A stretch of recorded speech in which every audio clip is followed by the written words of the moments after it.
ricetta avremo bisogno di circa 300-350 g di riso. Scegliete la qualità che preferite, solitamente per le zuppe e le minestre e i risotti si usa un riso bianco, ma a me non piace molto la consistenza, per cui userò un riso giallo.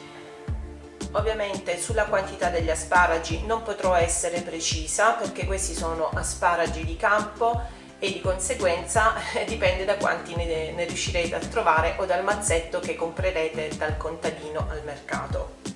Avremo bisogno di una cipolla o dello scalogno, prepareremo un brodo vegetale, avremo bisogno di 100 ml di vino bianco, a seconda dei gusti potrete anche unire una bustina di zafferano, avremo bisogno di 50 g di burro, parmigiano per mantecare alla fine, sale e pepe quanto basta e 2 cucchiai di olio extravergine d'oliva.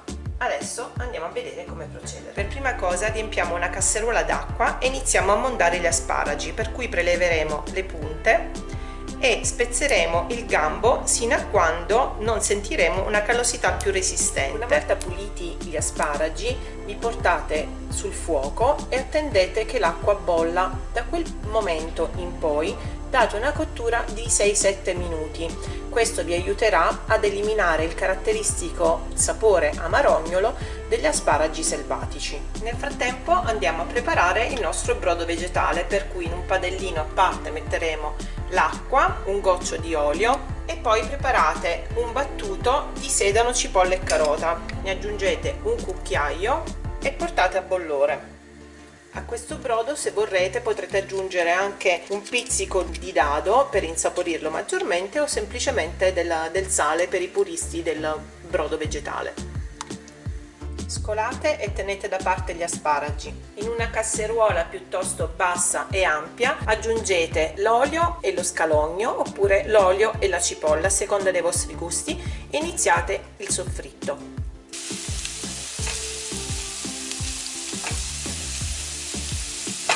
Procediamo con la tostatura del riso. In questa fase il riso dovrà diventare traslucido. Sfumate con del vino bianco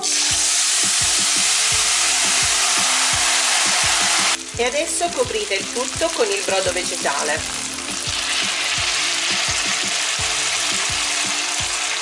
Il brodo dovrà essere sempre bollente.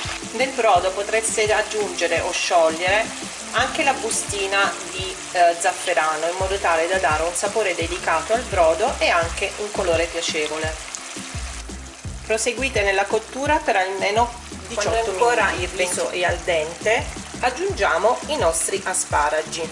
Tenete presente che i tempi di cottura sono soltanto indicativi, perché ovviamente dipende molto dal tipo di riso che avete scelto per fare il risotto. Continuate la cottura sino a quando il riso sarà cotto. Correggete la sapidità del piatto salando quanto basta. Una volta cotto il riso, spegnete la fiamma e aggiungete il burro.